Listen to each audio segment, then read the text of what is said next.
안녕하세요 여러분. 일요일 아침 금융시장 브리핑입니다. 금요일 놀라셨습니다. 홍콩을 매개로 한 중국과 미국 간의 두 나라의 관세 분쟁 시즌2가 나오는 게 아니냐는 우려감 때문에 홍콩, 그 다음에 한국, 중국 증시 많이 빠졌죠. 근데 미국에서는 월스트리트에서는 이 문제를 어떻게 생각하는지 우리 토마스 류 선생님 연결하겠습니다. 안녕하세요. 토마스 류 선생님. 네, 안녕하세요. 예. 이번 주 증시 어떻게 보면 모더나에 의해서 시작됐고 모더나에 의해서 힘들어졌다가 모더나 때문에 다시 올라온 상황이었다. 이렇게 정리해도 되겠죠? 그렇죠. 여러 가지, 변수들도 있지만은, 지금 시장에서 가장 바라는 것은 그 백신 개발이기 때문에, 그쪽에 좋은 소식이 있으면은 증시 훈풍이 불 수 있죠. 결국 그것을 기다리는 마음들, 기다리는 사람들이 많기 때문에 모더나에 대한 의혹조차도 좋은 쪽으로 해석하는 것 같은 느낌이거든요. 혹시 네, 그렇지만은, 우리가 그 모더나 하나에 이제 뉴스 초점이 맞춰져 있지만은, 지금 실제로는 전 세계 그 유명 그 바이오텍 컴퍼니들이 그 백신 개발에 이제 박차를 가하고 있잖아요. 예. 근데 지금 구체적으로 그 어떤 임상 실험 결과 구체적으로 이렇게 실현 가능한 바이오텍 컴퍼니만 100개가 넘는다고 그래요. 그 중에 이제 모더나도 있고, 옥스포드, 거기 의료팀도 있고, 또 미국에 또 어디더라 하여튼 여러 개 있는데, 누가 개발해도 조만간에 어느 회사인가는 좋은 결과를 갖고 나올 것 같다는 그런 기대감이 증시 항상 이렇게 반영되어 가거든요. 제가 볼 때는 이 100개 회사 중에 진짜 누군가는 조만간에 성공을 시킬 것 같아요. 그래서 미국의 그 CDC 책임자 파우치 박사도 이번 12월 달 정도 되면은 백신은 확실히 뭔가 나올 것 같아. 이런 이제 긍정적인 말을 하고 있죠. 예. 사실 금요일 한국을 비롯한 아시아권은 상당히 많이 하락했습니다. 홍콩의 항생지수는 약 5.5% 정도 하락했고, 중국 상하이 인덱스도 2% 넘게 하락했고, 한국의 코스피도 거의 30포인트 가까이 하락했습니다. 그건 결국 홍콩의 문제로 중국과 미국이 다시 한번 신냉전 시즌2가 시작될 거라는 우려감 때문이었는데, 사실 금요일 밤 토요일 새벽에 마친 미국 시장은 정작 아무런 영향을 받지 않았습니다. 이건 어떻게 해석해야 되는 건지, 아니면 미국 시장을 이렇게 안정시킨 제가 모르는 특별한 이유가 있는 것인지 궁금합니다. 근데 제가 그냥 결론적으로 말씀드리면은, 솔직히 미국 시장하고 홍콩 시장 급락하고 무슨 관계가 있을까? 아무 관계 없다. 저는 그렇게 말씀 일단 드리고 싶고요. 예.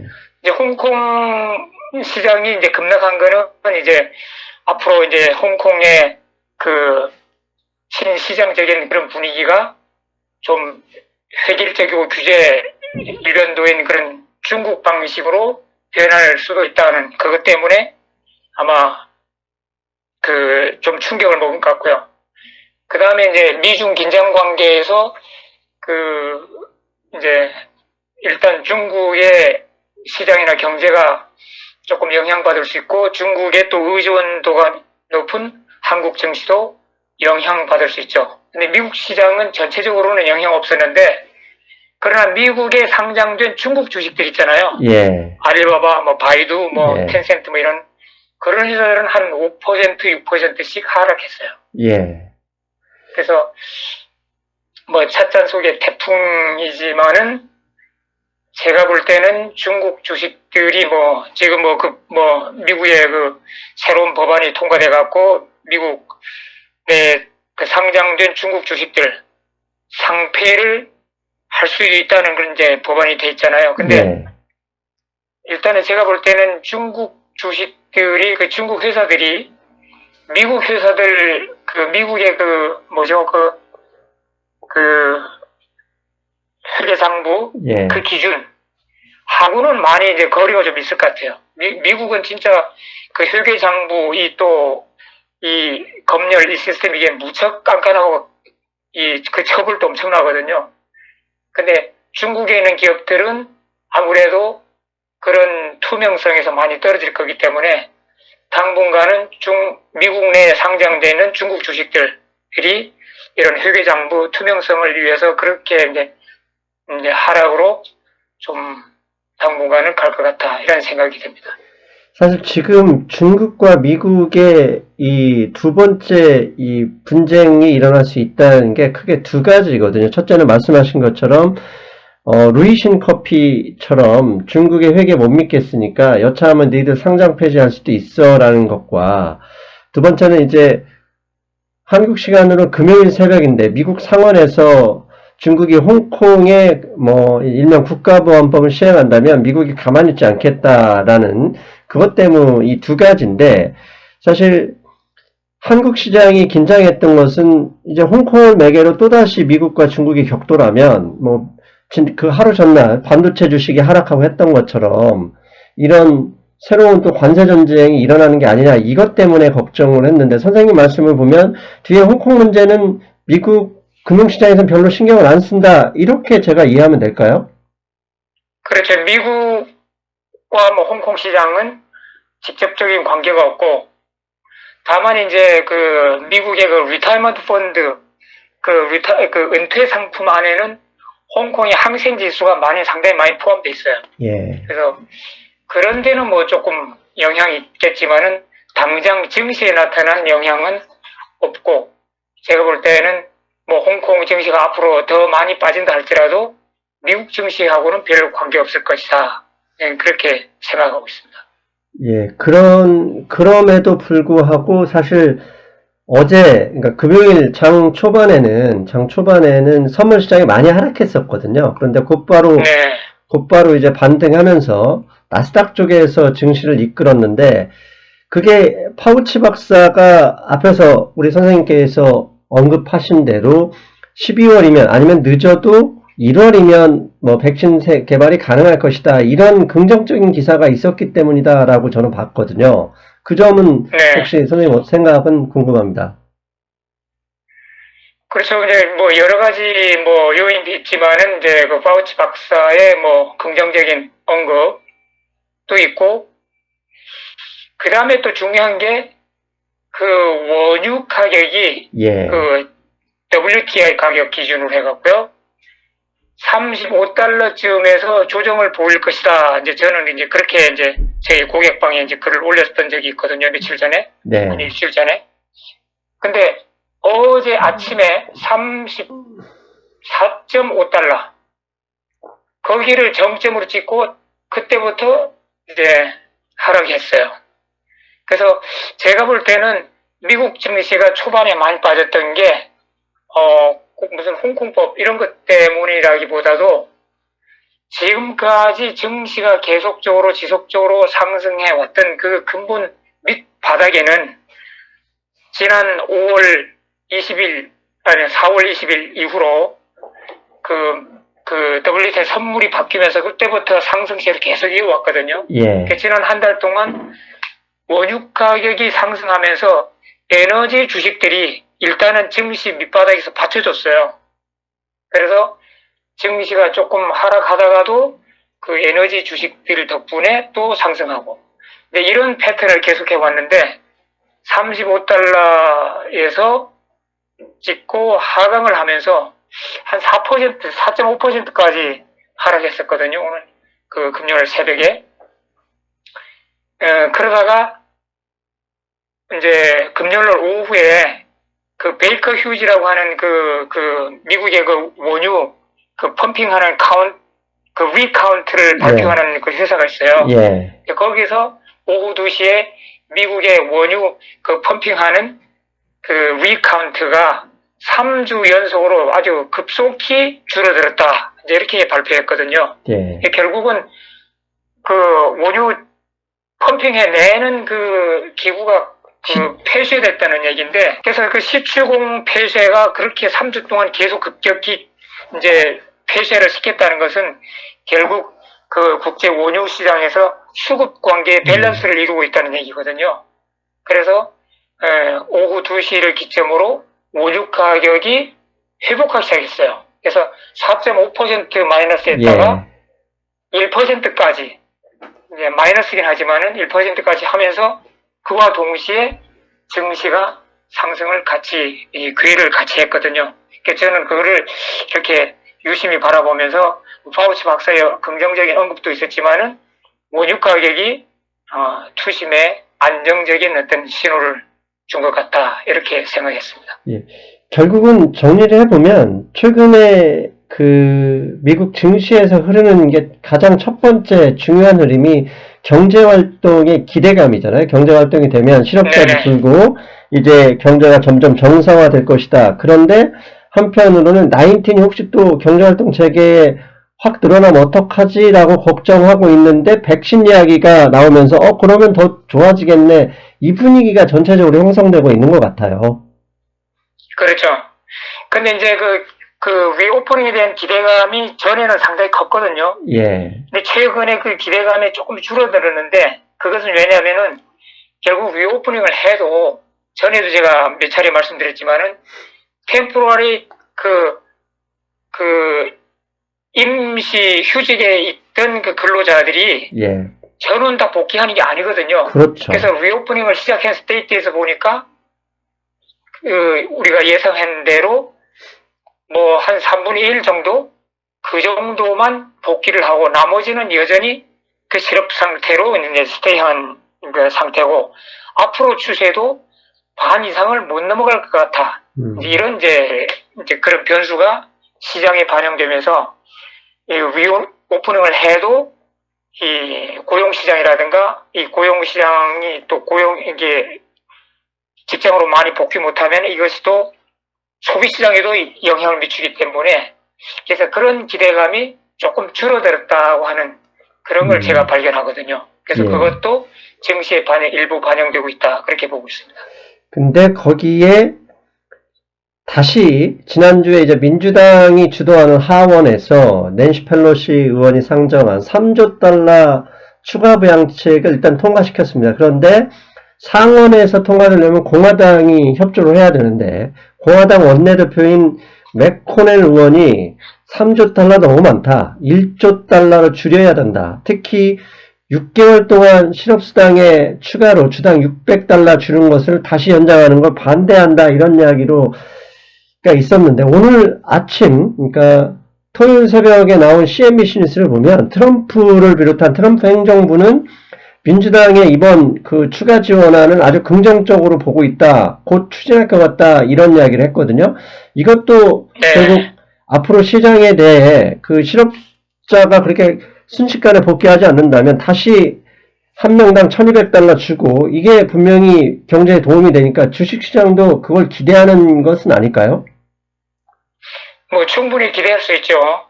근데 그 연준 그 의장, 그 파월 의장이 며칠 전 그 의회 그 보고서에서 지금 미국 경제가 뭐 부채 반등이 어려울 것 같고 연말까지도 아니면 내년까지도 이런 어려운 상황이 계속될 것 같은데 지금 정부 차원에서 그 재정 정책을 적극적으로 좀 더 해달라. 근데 이런 메시지를 던졌잖아요.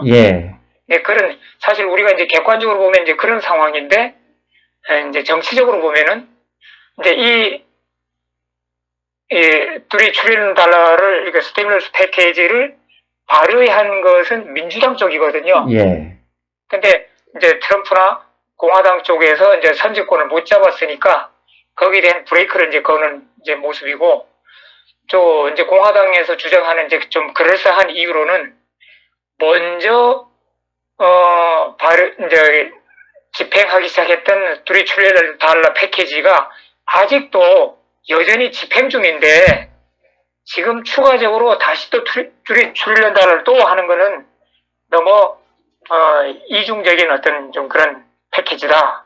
이제 이렇게 이제 이유를 내시면서 먼저 그 패키지가 워킹아웃 하는 걸 보면서 그 다음에 제 2차 그거를 하면 어떻게 하느냐 이제 이런 이제 이유를 댔죠. 근데 결국은 제가 볼 때는 뭐 양쪽 말이 뭐 겉으로는 그럴싸하지만은 결국은 이 정치 싸움이다. 정치의 사파 싸움이다. 이제 그렇게 보고 있습니다. 결국 민주당이든 공화당이든 세상에 돈 싫어하는 사람이 어디 있습니까? 사실 결국은 그렇죠. 이번 11월 그 대선에서 누가 어느 당이 국민의 표심을 더 얻느냐 이제 그 전략인데 공화당 쪽에서 이거 선제권을 빼앗겼거든요. 네. 그러면 여기서 그냥 가만 놔두고 통과까지 시켜주면은 표심은 민주당 쪽으로 덜 쏠릴 텐데 그래서 아마 브레이크 거는 그런 모습 같습니다. 사실 지난주에 트럼프 대통령이 뜬금없이 달러 강세 아주 잘 되고 있다 이런 이야기를 하셨단 말이에요. 왜냐하면 그 발언이 나올 때까지만 하더라도 트럼프 대통령은 재임 기간 내내 달러가 강세해서 미국 기업이 약하다, 손해를 본다 이런 이야기를 했어요. 그런데 그 의미를 잘 생각해보면 파월 의장이 의회에서 그 증언을 하면서 마이너스 이 채권 이야기는 하지 않았습니다. 그 얘기는 마이너스 채권을 발행해버리면 그걸 사실 은행주들이 유럽에서 힘들어하기 때문에 결국 마이너스 대출은 안 할 테니 결국 앞에서 선생님께서 말씀하신 대로 정부가 좀 재정 적자를 더 늘려라 이런 얘기를 했거든요. 그런 면에서 보면 결국 연준에서는 더 이상 나올 게 없으니 트럼프 대통령조차도 그래 강한 달러를 통해서 채권 발행을 하게 되면 채권 수요가 이제 소화가 잘 될 테니까 결국 트럼프 대통령도 3조 달러 부양책을 받지 않겠느냐 이런 생각을 했었거든요. 네. 예. 근데 트럼프 대통령의 그 강달러 그 언급은 사실 그 이율 배반적이거든요. 예.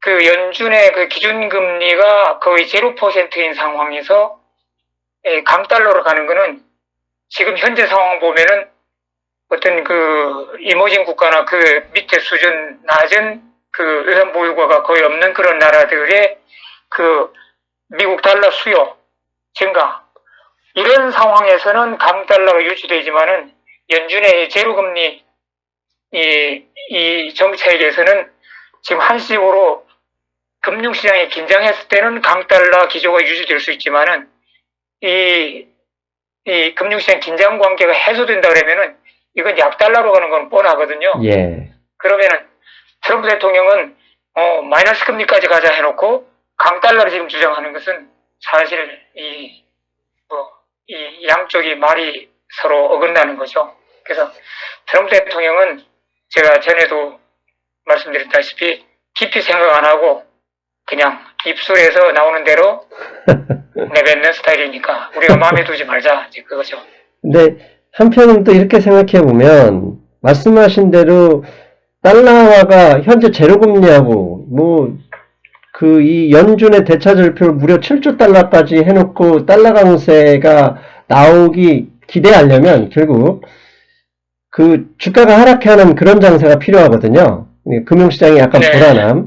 그런 것을 노리고 의도적으로 중국을 때리면서 지지율과 함께 달러 강세를 이렇게 조장하는 건 아닌지 사실 의심해볼 만하지 않을까요? 글쎄, 저는 이제 그 단계까지는 아직 생각을 못 해봤습니다. 예. 그리고 또, 어제, 그러니까, 월스트리트저널을 보면, 아르헨티나가 5억 달러 외채를 상환하지 못해서 금요일날 디폴트를 선언을 했거든요. 사실, 그렇게 이머징 국가에 지금 이제 아르헨티나, 두 번째는 터키 이야기가 월스트리트저널 기사를 보면 슬슬 나오는데, 결국 주변국들이 외환보유고가 적은 나라들을 터뜨리면서 달러 강세를 원하고 강해진 달러다 그러면 미국이 3조 달러 추가로 더 채권 발행해도 소화되기 쉬울 수 있으니까 그게 복합적으로 이렇게 플러스 되는 것은 아닐지 사실 의심스럽습니다. 지금 당장은 그런 조짐이 없지만은 이 이머징 마켓의 그 국가 부도 줄도산 이것이 항상 지금 그 금융시장 저변에 항상 불안 요소로 지금 깔려 있거든요. 그래서 어느 나라가 진짜 크게 한번 터지면은 이게 도미노 현상을 일으킬 수 있거든요. 네. 그래서 지금 뭐 말씀하신 대로 터키, 뭐 브라질, 아르헨티나 뭐 많아요. 하여튼 뭐 10개도 넘는 지금 국가들이 지금 유효한 보이고 지금 거의 바닥난 상태에서 그러는데, 이제 이런 사태가 장기화돼 가면은 진짜 어느 나라에서든지 터질 수 있는 이렇게 변수거든요. 그래서 우리가 항상 그것을 염두에 두고 시장에 참여했으면 좋겠습니다. 예. 그런 면에서 보면 오늘, 그러니까 토요일 새벽에 미국의 이제 금융시장을 면밀히 보면, 나스닥과 S&P는 소폭 올랐고, 다우는 거의 보합이었지 않습니까? 그런데, 네. 안전자산으로 취급하는 채권금리, 미국의 국채금리는 하락했고, 또, 이 골드도 올랐어요. 그러니까 결국은 지금 시장의 증시에서는 더 갈 수 있다는 기대감이 있지만, 골드나 채권 시장에서는 그래도 안전자산을 뭔가 준비해야 돼. 이렇게 좀 혼재된 모습이거든요. 네. 이 두 가지가 양립되어 있는 것은 어떻게 해석해야 될까요? 위험자산, 안전자산. 사실, 제가 고객방에서 지금 투자의 큰 틀을 세우고는 이제 양쪽이거든요. 예. 나스닥 기술주들하고 안전자산인 금, 이 두 개를 놓고, 동시 매도 하는 건데, 근데 지금 시장에서도 지금 저하고 지금 같은 스타일인데, 제가 볼 때는 그래요. 일단 금 같은 거는 전에도 수차 말씀드렸지만은 지금 미국이라든가 전 세계적으로 계속 지금 양적 완화를 더 많이 지금 돈을 풀고 있는 이런 상황에서는 금값이 계속 이제 서포트를 이제 받는 거죠. 네, 이렇고 채권 시장에서는 저는 깊은 의미를 둘 건 없고, 다만 이제 재무부에서 채권 발행, 이게 어떤 날에는 많았다고 어떤 날에는 적고 이런 게 있잖아요. 예. 그리고 이제 재무부에서도 이 채권 시장을 통해 갖고 이 장기금리, 부동산 시장이나 이런 데 영향 줄 수 있는 장기금리를 이제 컨트롤 하거든요. 그래서 지금 최근에 한 몇 주 이런 차트를 보면은 채권 가격, 채권 금리, 이것이 거의 이제 큰 변화 없이 조그마한 박스권 내에서 그냥 옆으로 횡보하고 있습니다. 그래서 큰 이제 의미를 줄 건 없고, 그러나 다만 이제 하이힐드 채권 같은 거는 올라가고 있어요. 예, 맞습니다. 예. 크게 상승하진 않지만은 이제 올라가고 있는데, 제가 볼 때는 이제 연준에서 이제 우량 채권 바잉 프로그램이 돌아가고 있고, 거기에 따라서 이제 하이힐드도 조금 이제 긍정적인 영향을 받을 수 있고요. 그다음 두 번째로 지금 경제가 리오프닝 하고 있고, 증시도 지금 거의 S&P 500 인덱스가 3,000목 밑에 있고, 지금 금융시장 자체가 지금 상당히 안정화되어 있거든요. 그래서 안정화되어 있는 것을 반영해서 수익률이 더 높은 이 채권 금리 투자에 투자자들이 몰리고 있다. 저는 그렇게 해석하고 있습니다. 결국은 최근에 연준 대차대조품 보더라도 약 3조 달러가 풀렸으니까 결국 넘치는 유동성이 채권이든 금이든 주식시장이든 다 쏟아지고 있다. 이렇게 봐도 되겠어요. 그렇죠. 그래서 지금 투심들이 조금 긴장을 푼 상태. 그래서 앞으로의 상황을 좀 더 긍정적으로 보는 그런 투심이 작용해갖고 사실 수익이 많은 곳이 위험하잖아요. 예. 그래서 우리가 위험자산이라고 그러는데, 그런 위험자산에도 이제 과감히 투심들이 몰리는 현상, 이렇게 저는 해석하고 있습니다. 그렇게 볼 때 현재 S&P 500 인덱스의 위치가 상당히 이제는 위든 아래든 움직일 만한 곳이 되었거든요. 현재 지수가 2955포인트, 즉 피보나치 비율로 61.8%인 2943을 위에서 넘어섰지만, 그렇다고 본격적으로 상승하지 않고 일종의 밴드 안에서 왔다 갔다 하고 있거든요. 그렇다면 이게 다음 주 정도면 적어도 위로 가든 밑으로 가든 방향을 정할 것 같은데, 어느 쪽의 방향성에 더 무게를 둬야 될까요?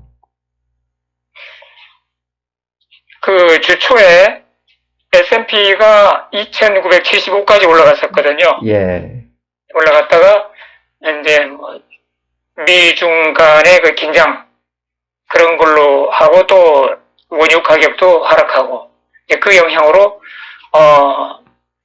최저 그 선물 시장에서 보니까 2,915인가 거기까지 내려갔더라고요. 예. 그 갔다가 이제 금요일 날 2,955로 이제 장을 마쳤죠. 그래서 아직까지는 이제 그 박스권 안에 이제 상단은 2,975고 하단은 이제 2,900으로 본다 그러면은 그 박스권 내에 있지만은 이제 금요일 장 마감을 2,955로 했기 때문에 일단은 그 하단 박스권은 벗어났고 상단에서 좁은 박스권 안으로 이제 들어왔거든요.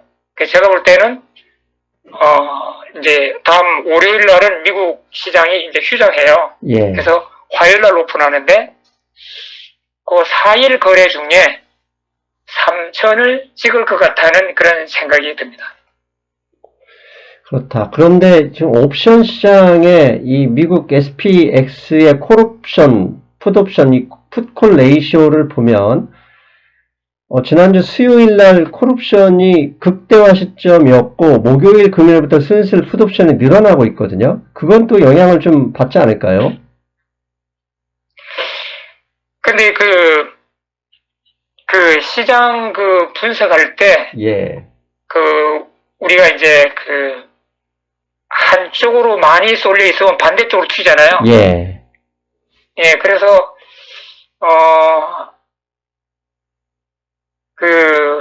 증시에 누구더라, 건들락 예, 그런 분들도 쇼친 상태고, 이 쇼세력들이 상당히 이제 많은 상황인데, 제가 볼 때는 지금 지금 백신 개발도 계속 진정돼 가고 있고, 미국의 락다운도 해제돼서 리오프닝으로 열심히 좀 달려가고 있고, 또 뉴욕시가 이제 미국의 이제 완전히 에피센터잖아요. 예, 그런데 그 확진자 숫자가 되게 많이 줄었어요. 예, 그래갖고 지금은 이제 초기 상태까지 그 수준까지 이제 내려왔고, 그래서 이런 모든 이제 긍정적인 이런 요인을 볼 때 미중 관계, 긴장 관계 이런 것에 불구하고 그래도 증시는 올라가려고 하는 힘이 밑에 강하다. 예. 그런 걸 느끼거든요. 그래서 3천을 일단 찍고 바로 내려온다는 그 얘기는 아니고요. 일단 3천선에서 머물 것 같다는 그런 생각이 듭니다. 그런데 또 우리가 또 걱정해야 될 것 중에 하나가 지금 현재 증시 상승은 계속해서 이 빅테크 5 플러스거든요. 넷플릭스. 네. 이들 집콕 플러스 이 빅테크들 이들 기업이 계속 주도하는 것은 어렵지 않을까요? 은행주든 항공주든 게 순환매가 좀 올라가면서 순환매가 나오면서 올라가는 게 원래 정상적인 불마켓의 특징인데 이 오로지 빅테크 기업들 이게 버블 논란이 점점 나오지 않을까요? 근데 지금 이 19 사태 이전에도 이 세상을 변화시키는 그 한가운데 주역은 이 첨단 기술이었거든요. 예, 그건 부정할 수가 없죠. 고스란히 이제 증시에 반영돼서 증시 안에서도 기술주가 이제 증시 상승을 이끌어 왔는데 이 19 사태 속에서도 여전히 기술주만이 지금 강하게 살아남고요. 전통주들은 비실비실 하거든요. 예. 그래서 지금 말씀하신 대로 항공주 같은 거, 오늘 또 CNBC인가? 거기 보니까 아메리칸 에어라인이 미국 정부의 대대적인 베일아웃 그게 없으면은 1년 이내에 파산할 가능성이 상당히 크다. 근데 지금 리오프닝을 해도 불효불급한 사람이 아니면 비행기 안 타거든요. 예. 예, 웬만한 10시간 이내 거리는 자동차로 예. 가면 같이 비행기는 안 탈려 할 거고. 이제 그러고 이제 뭐 이 비행기소들이 한국 에어라인 회사들이 비행기를 많이 가진 그 전부 그 리스로 이제 그 돈을 피하면서 그 사용하고 있는데 그라운딩 되어 있는 비행기들이 엄청나거든요. 예. 근데 이것이 뭐 승객을 실은 나르게 전원 투입되는 상황도 아니고 이런 상황이 계속 길어지면 길어질수록 그 부채는 뭐 기하급 수준으로 계속 불어나거든요. 네. 이게 감당이 안 되는 거죠. 그래서 그 빚이 어마어마해갖고 정부에서 뭐 항공사들만 베일아웃 해준다고 그러면 그게 가능하겠지만은 지금 베일아웃 기다리는 회사들이 뭐 수백 수천 개 회사인데 그걸 다 돈을 나눠주더라면 그 항공사에게는 진짜 엄발이 오줌 누기뿐이 안 되는 거죠. 그래서 이제 항공주들은 이제 계속 눌려 있는 거고 뱅크주들도 마찬가지. 지금 최근에 미국에 지금 그 뱅크로 파는 회사들이 자꾸 늘어나거든요. 네. 그 리테일 대형 체인들도 지금 뱅크로를 계속하고 있고 또 뭐 오늘 보니까 뭐더라 자동차 렌탈하는 회사 예. 그 회사도 이제 뭐 뱅크로 수일 내에 뱅크로 하겠다고 해를 칠 지금 겁니다. 미국의 이제 대형 뱅크들이 3개월 이내에 그 기업들 부도로 인해서 떼일 돈이 100빌리언 달러 정도 된다고 그래요. 3개월 이내에. 그래서 이런 추세는 3개월 이후에도 계속될 것이다 하는 거 있거든요. 그래서 그런 그 큰 변수가 은행주들을 계속 그 주식들을 계속 누르고 있거든요.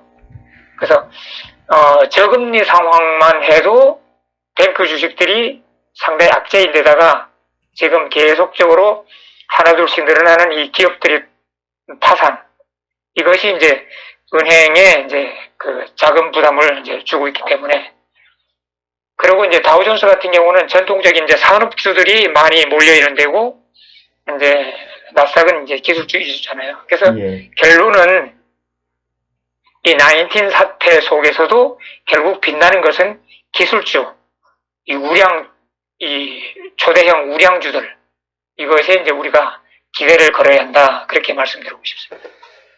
그렇죠. 사실 앞으로의 옛날처럼 뭐 가령 자동차다 그러면 옛날처럼 우리가 5년 만에 한 번씩 갈아타고 이런 게 아니라 뭐 10년도 타고 20년도 타는 상황에서 결국 새로운 상품이 계속 또 팔리고 그러려면 또 인구까지 늘어야 되는데 그런 경우가 아니라면 결국 현재 있는 데에서 이 기술적인 변화, 이 4차 산업혁명이라고 하는 그 관련된 회사들만 계속 수익이 늘어날 수 있는 그 경제 구조 자체가 그렇게 되고 있는 것도 전혀 이제 절대 부정할 수가 없잖아요.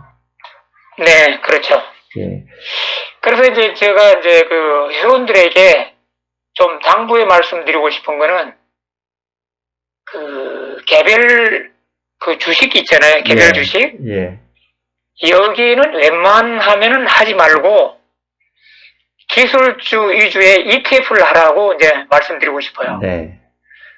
그 이제 그 나스닥에 QQQ가 있고요. 그 반도체 SMH 같은 게 있고 네. 그다음에 S&P는 SPY 있잖아요. 예, XLK. 사실 예. 사실은 우리가 이제 뭐 다른 이제 뭐 섹터 다른 주식들 그 잘못 잡으면은 올라갈 듯 하다가도 이제 하락으로 계속 방향을 틀면은 이것이 언제 회복되고 오르는지 기약이 없어요. 네. 그러나 S&P 500 인덱스 보면은 지난 뭐 40년, 50년 동안 증시 역사 초창기부터 지금까지 지속적으로 계속 올라왔어요. 그죠? 예, 통화량이 늘어나기 그래서, 때문에요. 예. 예. 그러기 때문에 만일에 어떤 기업에 우리가 이제 개별 회사 주식에 투자했다가 물려버리면 이게 언제 올라올지 기약이 없지만은 SPY나 QQQ나 SME 같은 그런 ETF에다가 하다가 만일 고점에서 많이 물렸다 하잖아요. 그러면 기다리면 반드시 옵니다. 예, 맞습니다. 반드시 회복됩니다. 이거는. 예. 결국 그리고 개별 회사 주식은요 대단히 위험합니다. 최근에도 파산하는 그 회사들 있고 예. 완전 물대버리는 주식들 많잖아요. 예. 근데 제가 볼 때는 그래요. 개별 회사 주식의 그 위험도는 ETF, 레버리지 ETF로 비교하면은 3배짜리, 5배짜리하고 맞먹는, 뭐 5배짜리는 없지만 하여튼 3배짜리 이상으로 위험하다 저는 그렇게 생각하거든요. 그래서 또 개별 회사 주식을 하면은 우리가 또 공부해야 될 게 되게 많아요. 회계장부 보고 뭐 자금 흐름이 예. 어떻느니 뭐 어닝이 어떻느니 뭐 볼 게 너무 많고요. 뭐 회사의 주식 거래량이 어떻고. 근데 ETF 하면은 이 회계장부 공부 안 해도 됩니다. 예, 맞습니다. 그냥 전체적인 흐름만 보면 돼요. 예. 그래서 ETF 안에서도 조금 더 적극적으로 공격적으로 하고 싶다 그러면은 레버리지 붙은 거 하면 됩니다. 그래서 개별 회사 주식보다도 지속적으로 상승하고 있는 ETF, SPY, QQQ, SMH. 그 다음에 이제 금광의 이제 GDX 같은 거. 그것도 이제 계속 그냥 한 박스권 안에서 업앤다운을 계속하고 있거든요. 지금 이런 것에서 우리가 매매 전략으로 나간다 그러면은 설령 고점에 물려도 곧 회복될 것이고 또 거기서 수익도 만들어낼 수 있고 더 안전하고 수익도 더 만들어낼 수 있고 또 우리가 뭐 잔머리 안 굴릴 때고 얼마나 편해요. 근데 그 조금 더 먹으려고 개별 주식에 그것도 하루에 뭐 20%, 30% 떴다 그러면 쫓아가서 추격 매수하잖아요. 네. 그건 물립니다, 그거. 그러니까 그런 거 하지 마시고 안정적인 흐름 속에서 지속적으로 수익을 낼 수 있는 그런 전략으로 갔으면 합니다. 그렇죠. 습을 봐야죠. ETF가 습이라면 개별 종목은 나무입니다. 근데 습은 그렇죠. 인간의 역사, 이 지구의 역사에 보면 습은 영원히 성장을 해요. 물론 이제 그 숲 속에 네. 안에서 나무들은 죽고 사라지고 산불나고 해도 결국은 시간이 지나면 숲은 올라가니까 상승하고 성장하니까 네. 사실 선생님이 네. 그 말씀을 하시는 거고요. 자, 우리 이제 시간이 다 됐으니 선생님 이제 이번 주 이제 어떻게 시장에 대응해야 될지 마지막 전략 말씀 부탁드리겠습니다. 그 시장에는 이제 뭐 최근에 이제 드러난 이제 변수는 미중 관계 긴장 이제 그게 있고 그 다음에 이제 두 번째 그 시장에 이제 밑에 저변이 깔린 변수가 트럼프 대통령이 낙선했을 때 그러니까 반대로 민주당이 집권했을 때 이 금융 환경, 이 금융시장 환경이 어떻게 변할 것인가. 이제 그것이 조금씩 반영돼 간다고 보거든요. 지금 현재 여론조사로는 민주당 바이든 후보가 확실히 우세한 걸로 돼 있기 때문에 더구나 또 상원에서마저도 민주당이 다시 다수당이 될 가능성도 지금 상당히 커지는 거고요. 그래서 시장에서는 그럼 트럼프 대통령이 그 디레귤레이션이라든가 그 다음에 그 법인세 강연 이런 걸 통해서 시장을 부양했던 이 정책이 다소 후퇴하지 않을까. 이것이 이제 증시에 조금씩 반영돼 가서 상당히 지금 증시가 조심스러운 입장이지만은 그래도 앞에서 제가 말씀드린 대로 여러 가지 호재성 그 변수에 의해서 증시는 조금 더 상승으로 갈 것 같다. 네, 그렇고 그 다음에 이제 좀 돌발 변수 중에 하나는 트럼프 대통령이 당선 가능성이 낮아지면 낮아질수록 조금 더 충격적인 뭐 조치라든가 언급이라든가 행동을 할 수 있거든요. 그래서 이것은 잠시 일시적으로 시장에 충격을 줄 수도 있다. 우리가 그걸 항상 염두에 뒀으면 하는 그런 생각입니다. 그렇죠. 트럼프 대통령이 만약에 점점 이 재선 확률이 떨어지면 중국을 더 많이 좀 더 자극적으로 그렇죠. 걸고 넘어갈 가능성은 높겠죠? 네, 지금까지는 사실은 트럼프 대통령이 시장이 크게 하락하면은 자기 지지도와 이제 악영향을 줄 수 있기 때문에 시장을 보호하는 쪽에서 살살 중국을 대했다고 그랬다면은 만일 낙선 가능성이 짙어지면 짙어질수록 시장 보호를 안 할 수 있거든요. 예. 그러면은 진짜 중국에게 진짜 니 죽고 내 죽고 그런 식으로 공격할 수도 있기 때문에 이것이 이제 우리가 항상 염두에 둬야 하는 그런 시장 변수라고 봅니다. 예. 아유, 참. 증시 하나만 신경 써야 되는데 트럼프 트윗도 봐야 돼. 미국 대선까지 신경 써야 돼. 당연히 그렇게 해야 네, 되겠지만. 트럼프 대통령도 그 CDC나 FDA에서 승인하지 않는, 추천하지 않는 그 하이드록시 예, 클로리킨. 클로로퀸 예. 그거 복용하고 있다고 그랬잖아요. 그래서 저는 그분의 건강도 많이 걱정되고 있습니다. 네. 예, 알겠습니다. 자, 오늘도 선생님 역시 좋은 말씀 감사드리고요. 다음 주에도 우리 상승하는 높은 수익률로 만나는 한 주가 됐으면 좋겠습니다. 선생님, 오늘도 고맙습니다. 네, 수고하셨습니다. 안녕히 계세요. 잘 들으셨어요? 예. 우리만 답답합니다. 미국은 홍콩에는 관심이 없고 백신과 리오픈에만 관심이 있었다. 다행히 월요일 미국장이 휴장이고 한국도 이제 내일이죠. 내일 안정을 찾길 기대합니다. 여러분, 저는 월요일에 뵙겠습니다. 여러분, 안녕. 해외 주식은 하고 싶은데 환전 비용 때문에 부담이신가요? 환율 우대 100% 이베스트 투자증권